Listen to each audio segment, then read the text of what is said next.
Latif Şerifov, Zeynep Aksan'a da geliyoruz ya. Zeynep gelmiyor.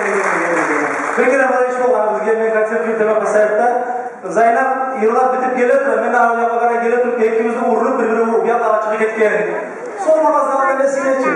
Son zamanlarda psikalar gelir. Şu Zeynep'ten urumlarından beri buyurun eşitlik meğetikler. Açıyorum. Zeynep'ten geçiyor gidelim öğrettim. Burada başkası olurdu. Mercedes'te Zapor'da urumlarından yaptı öğrettim. Ne şükür bundan beri kuyuları yakşı Zeynep. Biz daha urumlarlar